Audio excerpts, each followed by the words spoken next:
Welcome to my channel. Happy teachers डेच्या तुम्ही भरपूर साऱ्या कॉमेंट्स केल्या आणि मला व्हॉट्सअपवर खूप सारे मेसेजेस पण आले. त्यांच्याबद्दल मी तुमचा आभारी आहे आणि मी तुम्हाला सांगू इच्छितो हॅपी टीचर्स डेच्या निमित्ताने मी नांदेडमध्ये मी ऑफलाईन क्लासेस वगैरे घेणार आहे. तर जे पण इंटरेस्टेड आहेत हाऊसवाईफ्स, डॉक्टर्स, इंजिनियर, कोणी पण म्हणजे as a matter of fact anybody can learn English. So I would like to tell you that if you are interested and your age, there should not be any kind of age criteria or age limit for those who are going to learn English. तर मी teachers डेच्या निमित्ताने offline classes तर startup करणारच आहे, पण fees मध्ये पण भरपूर सारी मी सवलत पण देणार आहे. कारण माझं ड्रीम आहे महाराष्ट्रात राहणारे जेवढे पण विद्यार्थी आहेत, जेवढे पण लोक आहेत, त्यांना इंग्लिशमुळे कुठेतरी मार खावा लागत आहे, कुठेतरी त्यांचा वीकनेस बनला आहे इंग्लिश. आणि तो वीकनेस जर आपल्याला कुठेतरी इन्फिरिटी कॉम्प्लेक्स फील करत असेल आणि आपल्याला कुठेतरी जर कमीपणा जर वाटत असेल समजा इंग्लिशमुळे, तर तो वीकनेस आपल्याला इम्प्रूव्ह करायला पाहिजे. ओके, तर हे झालं माझ्या म्हणजे कोर्स बद्दल इन्फॉर्मेशन वगैरे म्हणू शकता तुम्ही. तर आज आपण शिकणार आहोत ट्रान्सफॉर्मेशन. आणि मी तुम्हाला सांगू इच्छितो, I would like to tell you that जर हे तुम्हाला व्हिडिओज वगैरे जर समजत नसतील तर तुम्ही एक काम करा, अगोदर ज्या माझ्या प्लेलिस्ट मध्ये जे अगोदरचे व्हिडिओज आहेत त्यांना वन बाय वन चेक करा, म्हणजे तुम्हाला कोणता पण डाऊट किंवा कोणती पण कन्सेप्ट क्लिअर होऊन जाईल. ओके, तर म्हणजे डायरेक्टली तुम्ही माझ्या नवीन व्हिडिओला आला असताल तर तुम्हाला काही समजणार नाही. पण जर तुम्ही माझे व्हिडिओ प्लेलिस्ट मध्ये जाऊन वन बाय वन वॉच करणार, then you will be able to understand each and every concept, each and every doubt which is clear by me. Okay, so that's all that you should know about this. तर आता आपण शिकणार आहोत transformation. याच्या अगोदरच्या व्हिडिओमध्ये आपण काय शिकलं, अफर्मेटिव्ह सेंटेन्सचं निगेटिव्ह सेंटेन्स कसं बनवायचं याच्या अगोदरच्या व्हिडिओमध्ये आपण शिकलं. Now we are going to learn imperative सेंटेन्सचं अफर्मेटिव्ह सेंटेन्स कसं बनवायचं हे आज आपण या व्हिडिओमध्ये शिकणार आहोत. ओके, सो यालाच आपण म्हणतो interchange of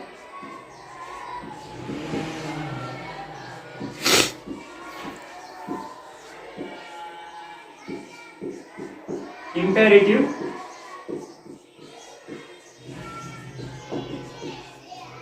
and affirmative sentence.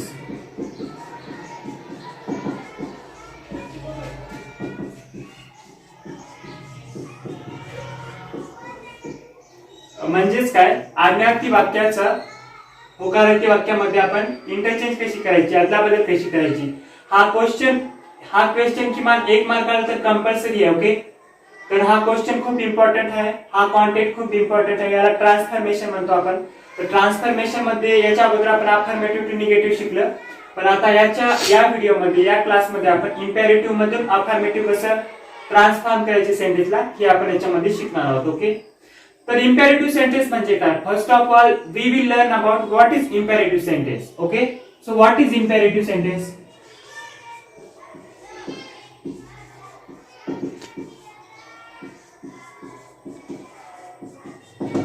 Imperative sentence means those sentences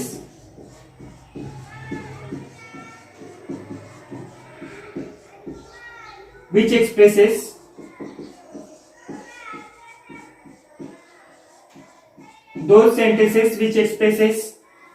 command or order or make requests,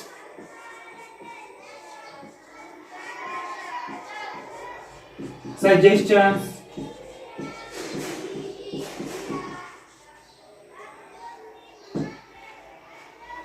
instructions,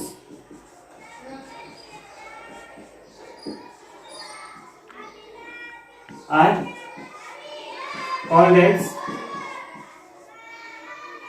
imperative sentence. Okay,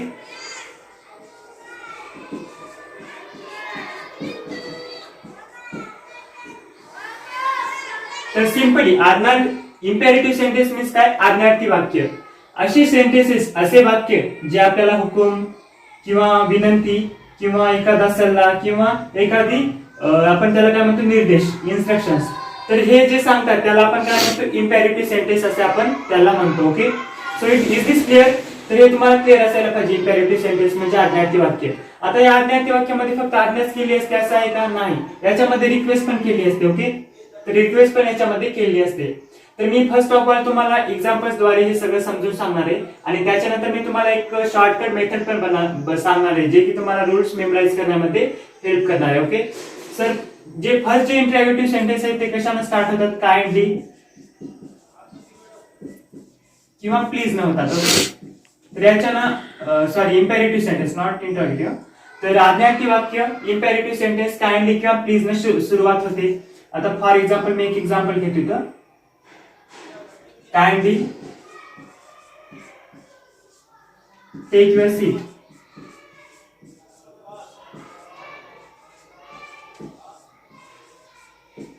okay, तर आता तुम्ही रेल्वे स्टेशनवर वगैरे गेला असाल तर तिथे तुम्हाला म्हणतात बघा, kindly take your seat, you are requested to take your seat passenger, dear passenger take your seats. तर सिंपली हेच आपण इथे इम्पेरेटिव्ह अफर्मेटिव्ह बनवलेले असते ते पण सेंटेन्स. ओके, तर आता काइंडली टेक युअर सीट, तर आता हे काय इम्पेरेटिव्ह सेंटेन्स आहे. तर सिंपली आपल्याला इथं फॉर्म्युला एक यूज करायचा आहे.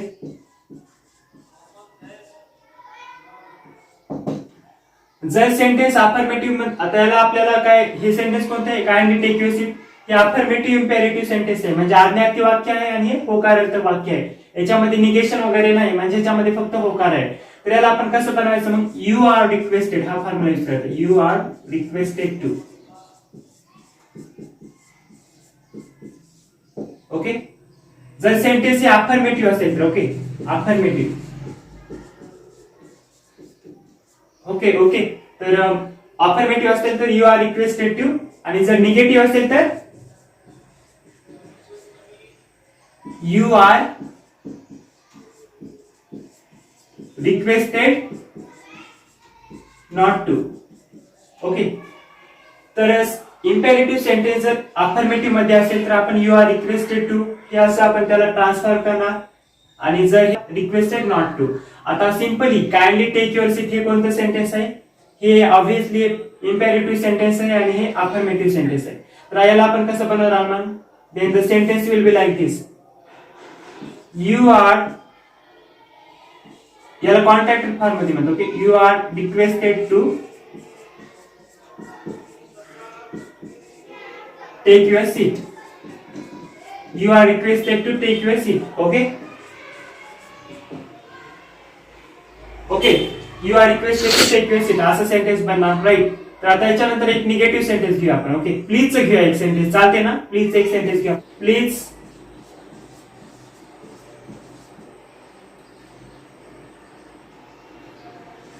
डोंट मेक नॉइस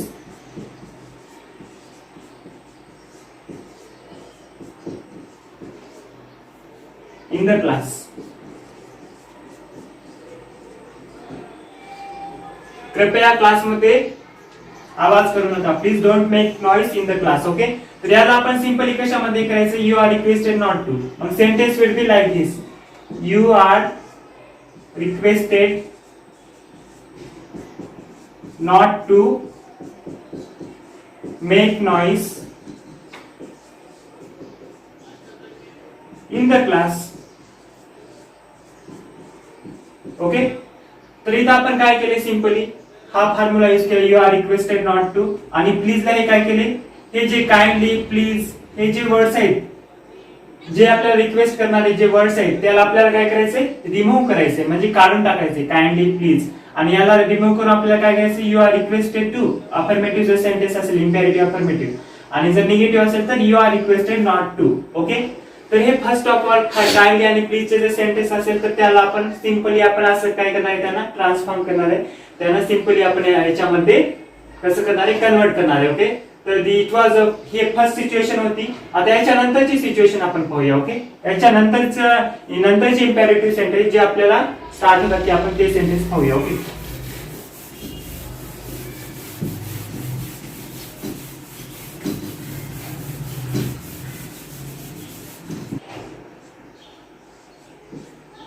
याच्यानंतर आणखी पण काही दुसरे इम्पेरेटिव्ह सेंटेन्सेस असतात जे की मेन वर्ब स्टार्ट होतात. If an imperative sentence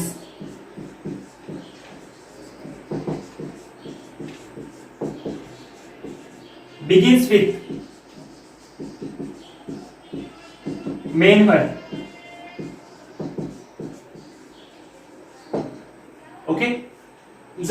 Marathi वाक्याची सुरुवात जर मेन वर्बने होत असेल, समजा मुख्य क्रियापदाने होत असेल, तर आपल्याला काय यूज करायचं मुख्य क्रियापदाना. फॉर एक्झाम्पल बघा, एक मी सेंटेन्स घेतो. ओके,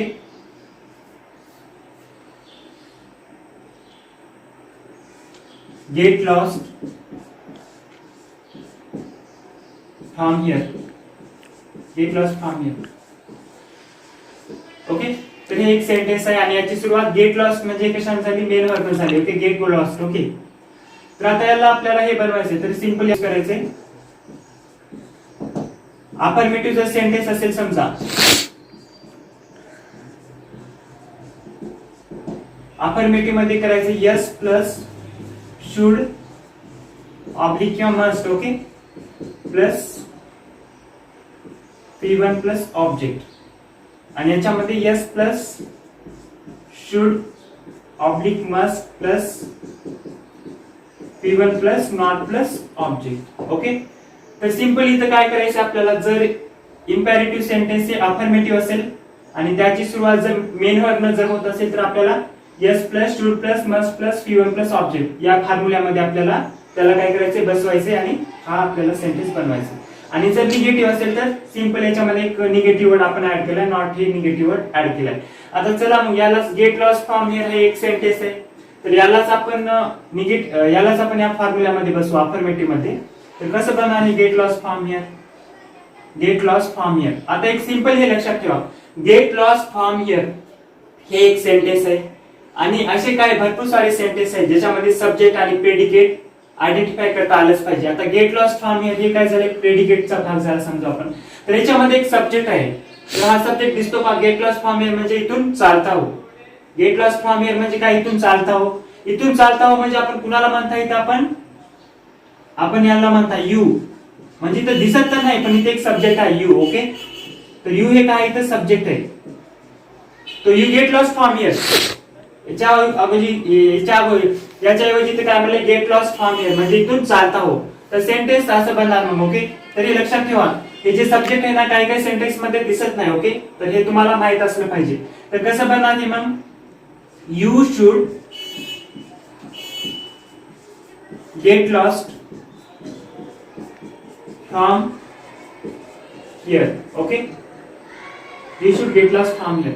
आता शुड आणि मस्ट मध्ये डिफरन्स काय आहे हे आपण नंतरच्या व्हिडिओमध्ये सगळं आपण क्लिअर करणार आहोत. शुड आणि मस्ट बद्दल सगळं आपण याच्या नंतरच्या व्हिडिओमध्ये क्लिअर करणार आहोत. ओके, तर पण याच्या अगोदर मी तुम्हाला सांगू इच्छितो, थोडंसं मी सांगतो की शुड आणि मस्ट कुठं यूज करायचं.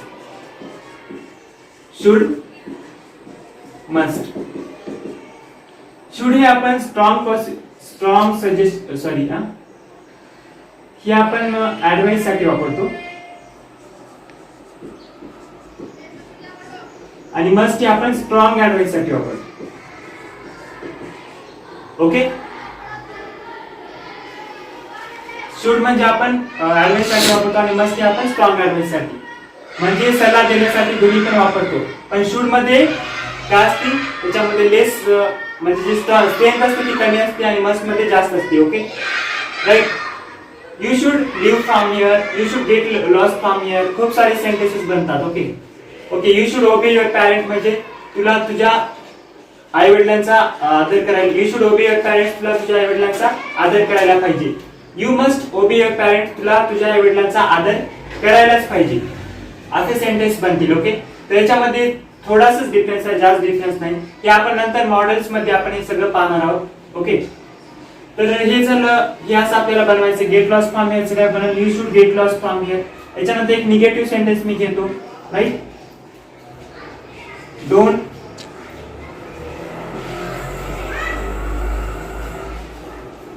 बी late, don't be late. Okay, तर आता एक निगेटिव्ह सेंटेन्स आहे, तर याला मी कसं बनवणार, यू शुड नॉट मी शुडंट केले. Okay, you shouldn't be late. Okay, तर असे आपल्याला सेंटेन्स बनवता आले पाहिजे, राईट. तर हे झालं, राईट. हे एक रूल झाला, याच्या अगोदरचा एक रूल झाला. आता याच्यानंतर आपण एक पाहू तिसरा एक रूल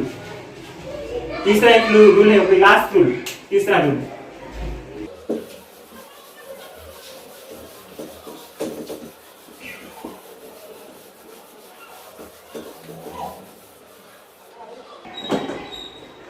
ओके.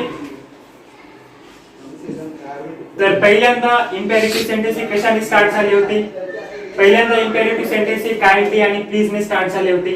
त्याच्यानंतर इम्पेरेटिव्ह सेंटेन्स हे कशाने स्टार्ट झाले होते? त्याच्यानंतर हे इम्पेरेटिव्ह सेंटेन्स हे कशाने स्टार्ट झाले होते? हे आताच आपण पाहिले, राईट. तर याच्यानंतर आता तिसरे जे सेंटेन्स आहेत ते कशाने स्टार्ट होईल? लेट ने स्टार्ट होईल. Okay, late. तर याच्यामध्ये पण आपल्याला लेट न जर सेंटेन्स जर स्टार्ट होत असेल तर अफर्मेटिव्ह मध्ये आपल्याला काय करायचंय? तेच करायचं. ओके, तर सेंटेन्स हे जर इम्पेरेटिव्ह अफर्मेटिव्ह मध्ये जर असेल तर कसं बनवणार आपण? Yes plus should must plus even plus object. Okay, असंच बनवणार. आणि जर निगेटिव्ह असेल तर yes plus should oblique must plus even plus not plus object. तर असं बनवणार. Okay, right. आता फॉर एक्झाम्पल मी एक सेंटेन्स घेतो. ओके,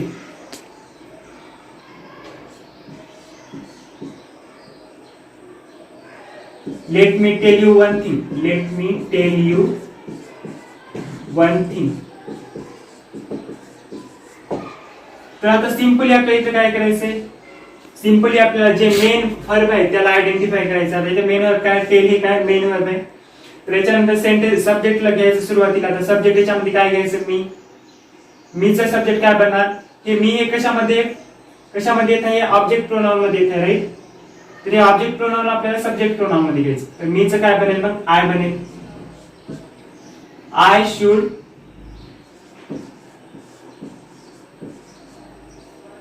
किंवा must. Okay, I should tell you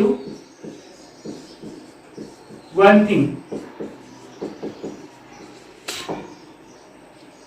okay, तर हे सेंटेन्स असं बनणार आहे की I should tell you one thing. Let me tell you one thing चं कसं बनलंय? I should tell you one thing. असे सेंटेन्सेस आपल्याला सेंटेन्स फॉर्मेशन, सेंटेन्स एक्सचेंज करता आली पाहिजे. Okay, okay. तर हे असे सेंटेन्सेस आपल्याला फॉर्मेशन वगैरे करता आले पाहिजे. So that's all. ओके, तर I hope and I believe that. तर याचे आपल्याला जर मेमरायझेशन वगैरे जर करायचं असेल तर मी तुम्हाला याच्यामध्ये एक हे पण देतो, शॉर्टकट मेथड देतो. Shortcut method to memorise all this rule. तर त्याचा तुम्ही स्क्रीनशॉट घ्या जेणेकरून ते तुम्ही मेमराइज केल्यानंतर तुम्हाला नंतर हार्ड जाणार नाही. Okay,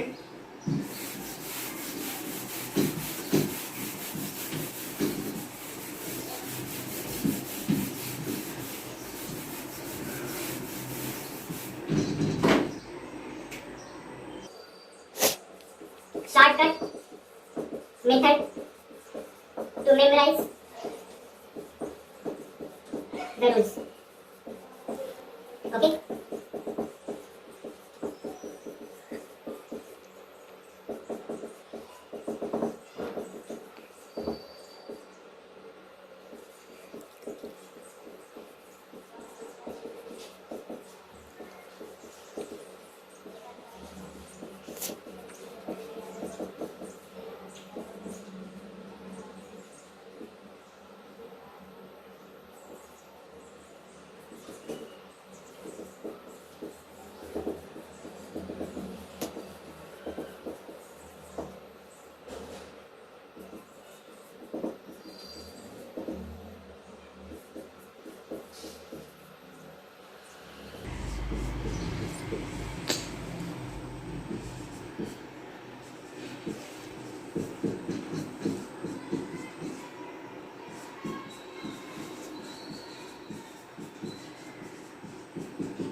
Okay, so this is a shortcut method to memorize the rules. Okay, so you have to keep this in your mind.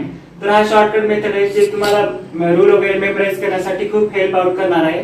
Okay, जर तुम्ही कॉम्पिटिटिव्ह एक्झामची प्रिपरेशन करत असाल किंवा तुम्ही जर कोणत्या तरी स्टँडर्ड मध्ये आहे, 10th स्टँडर्ड, 8th स्टँडर्ड और what ever your standard may be, जर तुम्हाला इंग्लिश मध्ये कॉन्फिडन्स वीक आहे, इंग्लिश मध्ये बोलण्यासाठी खूप सारा प्रॉब्लेम आहे आणि खूप साऱ्या डिफिकल्टीज पण फेस करत आहात तुम्ही, तर तुम्ही माझ्या चॅनलला सबस्क्राइब करा आणि नोटिफिकेशन बेलला ऑन करा आणि हा व्हिडिओ तुमच्या फ्रेंड सर्कल मध्ये किंवा तुमच्या रिलेटिव्स मध्ये किंवा anyone with anyone you can share this video so that they can also learn English without any kind of hesitation, without any kind of stuff, they can also speak English like water flow. As a matter of fact, due to the proper guidance and due to the improper study material, we often tend to lose our confidence.